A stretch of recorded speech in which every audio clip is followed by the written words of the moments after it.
हे भगवान, सृष्टि तू अभी तक यूं ही है। जल्दी जा, तैयार नहीं होना है तुझे। तेरे भाइयों की आज बारात जाने वाली है और तू है कि। हाँ माँ, बस हो रही हूँ। एक तो 10-10 भाइयों की शादी है, सारा काम मुझे और आपको ही देखना पड़ रहा है। मैं तो थक गई हूँ माँ। ये थकान बस आज की और है। फिर तो तेरे भाइयों की शादी हो जाएगी तो तेरी 10-10 भाभियां आकर सारा घर संभाल लेंगी। हाँ माँ, मैं तो एकदम से 10-10 भाभीियों की ननंद बन जाऊंगी। पता नहीं वो मुझसे कैसा बर्ताव करेंगी। माँ, वैसे ननंद अपनी भाभीियों से कैसे पेश आती है? तुझे इसकी चिंता करने की जरूरत नहीं है। बस जैसी तू है वैसी ही रहना। अच्छा, अब ये सब छोड़, जल्दी से तैयार हो जा। अरे नहीं, ये तो पार्लर वाली भी चली गई है, वरना उसी से बोलकर तुझे तैयार करवा देती। चल जल्दी से आ, मैं तुझे तैयार करती हूँ। सृष्टि की माँ सरला उसे हाथ पकड़कर ले गई और सृष्टि को लहंगा चोली पहनाकर उसके भाइयों की शादी के लिए तैयार किया। सृष्टि उस लहंगे चोली में बहुत सुंदर लग रही थी। तैयार होकर नन्ही सृष्टि अपनी माँ के साथ अपने भाइयों की बारात लेकर चली गई और अपनी 10-10 भाभियों को घर ले आई। घर आकर सृष्टि ने ही उनका गृह प्रवेश करवाया। माँ, अपनी भाभीियों का मैं गृह प्रवेश करवाऊंगी, प्लीज माँ, प्लीज। अच्छा ठीक है, जैसे जैसे मैं बोलूं वैसे वैसे ही करना। सृष्टि ने अपने छोटे छोटे हाथों से आरती की थाली पकड़ी और अपनी भाभियों का गृह प्रवेश करवाया। सृष्टि को देखकर उसकी 10 की 10 भाभियां बहुत ज्यादा खुश हो रही थी। घर के अंदर आने के बाद सृष्टि ने अपनी सभी भाभियों से बैठकर बातें की। सृष्टि, तुम हमारी इकलौती ननंद हो? हाँ, मैं आपकी इकलौती ननंद हूँ और आपको मेरी सभी बातें माननी होंगी। बिल्कुल क्यूटी पाई, तुम कितनी प्यारी हो सृष्टि। अच्छा, हमें अपने बारे में कुछ बताओ कि तुम्हें क्या पसंद है और क्या नहीं। हाँ जरूर भाभी, आपको पता है शादी की तैयारी में मैं और माँ दोनों बहुत थक गए, इसलिए मुझे घर के काम करना बिल्कुल पसंद नहीं है। हाँ, लेकिन मुझे खाना बहुत पसंद है। आपको क्या क्या पसंद है? सृष्टि की बातों पर 10 की 10 भाभियां मुस्कुरा रही थी। उन्हें उस पर बहुत प्यार आ रहा था। ऐसे ही एक दिन बीत गया और आज 10 की 10 बहुओं की पहली रसोई थी। सृष्टि ने ही अपनी भाभियों को पकवान बनाने को बोला, जिसको एक भी भाभी ने मना नहीं किया, बल्कि बड़े ही मन से अपनी ननंद के लिए सभी ने खाना बनाया और सृष्टि को अपने हाथों से खिलाया। ऐसे ही देखते समय बीतने लगा और साल गुजर गए। अब सृष्टि 20 साल की हो चुकी थी। साथ ही वो अपनी भाभियों की आज भी चहेती ननंद ही थी। 10 भाभियां उसका बिल्कुल अपनी बेटी की तरह ख्याल रखती थी। भाभी, मेरा कॉलेज का बैग कहाँ है? ये लो सृष्टि, मैंने इसमें आज के टाइम टेबल की सारी किताबें भी रख दिया है। शुक्रिया नीमा भाभी। सृष्टि, जल्दी से नाश्ता करो, देखो मैंने तुम्हारी पसंद के पैनकेक्स बना दिए हैं। अरे वाह, पैनकेक्स। सृष्टि नाश्ता करने को बैठी तो पीछे से उसकी सबसे बड़ी भाभी सोनाक्षी आई और उसके बाल काटने लगी। मैंने मना किया था ना कि गीले बालों से मत सोना, इस तरह बाल खराब हो जाते हैं। भाभी, मुझे ना नींद बहुत आ रही थी तो मैं इन्हें सुखाना भूल गई। अब कॉलेज से आने के बाद इनमें तेल लगवा लेना। चलो, बाल भी बन गए हैं। चलो भाभी, बहुत हो गया खाना पीना, अब मैं चलती हूँ। सृष्टि के सभी काम हो चुके थे। अंत में उसकी भाभी रसोई से निकल कर आई।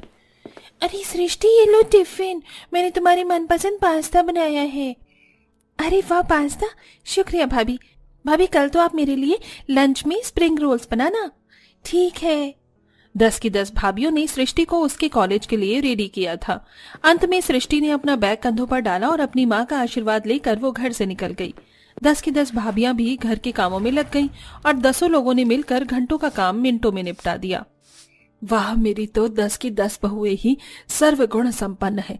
जितना ख्याल मेरी बेटी का रखती हैं, उतनी ही अव्वल घर के कामों में भी है। मुझे तुम्हारे ऊपर नाज है बहुओं। सरला की बात सुनकर सभी बहुएं मुस्कुराने लगी। वो सृष्टि का एक माँ से भी बढ़कर ख्याल रखती थी। उन्हें उसकी पसंद नापसंद, अच्छाई बुराई हर चीज का पता था। एक दिन रश्मि और मोना बाजार आई हुई थी तो उन्होंने एक बहुत ही सुंदर लहंगा देखा। देखो तो जरा मोना, कितना सुंदर लहंगा है। ये सृष्टि के ऊपर कितना अच्छा लगेगा ना। अच्छा तो लगेगा, लेकिन ये रंग सृष्टि को जरा सा भी पसंद नहीं है। वही तो, वो तो गुलाबी रंग के नाम से भी चिढ़ जाती है। चलो भाभी, इन सबको देखने से अच्छा है कि हम सृष्टि के लिए लड्डू और जलेबी लेते चले। ठीक कहा, ये चीजें उसे उतना नहीं लुभाती हैं जितना कि लड्डू और जलेबी उसे पसंद है। दोनों भाभियों ने सृष्टि के लिए हलवाई से लड्डू और जलेबी खरीद ली और घर जाकर वो सृष्टि को दे दी। वाह भाभी, आज मेरा मन यही दोनों चीजें खाने को हो रहा था। आपको कैसे पता चला? बस चल गया। अरे सृष्टि, ये क्या हालत बनाई हुई है, न बाल अच्छे से बंधे हुए हैं और न ही कपड़े ढंग के हैं। हाँ भाभी, बस आज मेरा मन नहीं था कपड़े वगैरह बदलने का। हमारी इकलौती ननंद को तो घर में रानियों की तरह रहना चाहिए। मैं कंघी लेकर आ रही हूँ और कोई बहाना नहीं चलेगा। अभी के अभी बाल ठीक करवाने होंगे। ठीक है भाभी माँ। रश्मि ने बड़े ही प्यार से सृष्टि के बालों को काढ़ा और उसे एक राजकुमारी की तरह तैयार भी कर दिया। सृष्टि की 10 भाभियां उसे सालों से ऐसे ही ट्रीट करती आ रही थी। आए दिन वो उसके लिए कपड़े वगैरह लाती रहती थी, उसकी पसंद का खाना बनाती थी और उसके पाँव के नाखून से सर के बाल तक का ख्याल रखती थी। अगर कभी सृष्टि को हल्का सा जुकाम भी हो जाता तब भी वो बहुत सतर्क हो जाती थी। ऐसे ही सिलसिला जारी था और एक रोज सृष्टि अपनी भाभियों के साथ एक फंक्शन में गई। सृष्टि बहुत ज्यादा सुंदर लग रही थी क्योंकि उसे उसकी भाभियों ने ही सजाया था। भाभी, मैं कुछ देर यहीं टहल रही हूँ, आप चिंता मत करना। सृष्टि अपनी भाभियों से अलग हो गई कि तभी उसके पास 2 लड़के आए और उसे छेड़ने लगे। अरे कहाँ जा रही हो हूर की परी? कौन हो तुम लोग, क्या चाहते हो? हमारे साथ आओ, पता चल जाएगा। वो दोनों लड़के सृष्टि को परेशान ही कर रहे थे कि तभी बाहर उसकी नीमा भाभी आ गई और उसने उन लड़कों को सृष्टि को छेड़ते हुए देख लिया। ये देखते ही नीमा का पारा चढ़ गया और वो अपनी जूती को उतार कर उन लड़कों के पास पहुंची। तुम्हारी हिम्मत भी कैसे हुई मेरी ननद के पास आने की? अरे अरे अरे, हम तो बस यहाँ। क्या कहा? रुको, अभी बताती हूँ। भाभी, इन्होंने मुझे छेड़ा। हाँ सृष्टि, इनकी तो अभी मैं क्लास लूंगी। नीमा उनके ऊपर भड़कने लगी।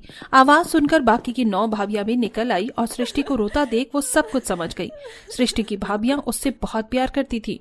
उन्होंने उन दोनों लड़कों को घेर लिया। आसपास के लोग उन्हें शांत कर रहे थे। अरे बहनों, इतना गुस्सा मत करो। क्यों ना करें हम गुस्सा? इनकी हिम्मत भी कैसे हुई हमारी ननंद के पास भी आने की? अरे बहन जी, हमें माफ कर दो, हमसे गलती हो गई, आइंदा ये हरकत दोबारा नहीं होगी। वो दोनों लड़के हाथ जोड़कर माफी मांगने लगे। 10 भाभियां गुस्से में तो बहुत थीं, लेकिन उन्होंने उनके एक एक चमाट लगाकर वहां से उन्हें भगा दिया। 10 की 10 भाभियां अपनी ननंद के लिए हमेशा खड़ी हुई थीं और आज की घटना ने तो ये साबित भी कर दिया था कि उन्हें उससे कितना प्यार था। सभी भाभियां सृष्टि को घर ले आईं और उसको वो सब भुलाने के लिए उन्होंने उसकी पसंद का खाना बनाया। सृष्टि ने वो खाना खाया और अपनी भाभियों को शुक्रिया कहा। शुक्रिया भाभी, मुझसे इतना प्यार करने के लिए। सृष्टि की बात सुनकर सभी भाभियां उससे लिपट गई। ये सब कुछ देखकर सरला की आंखों में आंसू छलक गए। सृष्टि बड़ी होती जा रही थी। जब तक उसकी शादी नहीं हुई, उसकी भाभियों ने उसे अपनी बेटी से भी बढ़कर पाला और फिर अच्छा लड़का देखकर उन्होंने उसकी शादी कर दी। सृष्टि की शादी के बाद भी वो सब उसे बहुत याद करती थी और जब भी वो मायके आती उसे कोई कमी महसूस नहीं होने देती थी। ये था 10 भाभियों का अपनी इकलौती ननंद के लिए प्यार, जो हमेशा एक जैसा था। दोस्तों, क्या आपके घर में भी इकलौती ननंद या सृष्टि की ही तरह प्यार देने वाली भाभियां हैं और इस कहानी से आपको उनकी याद आई या नहीं? हमें कमेंट बॉक्स में बताना न भूलें।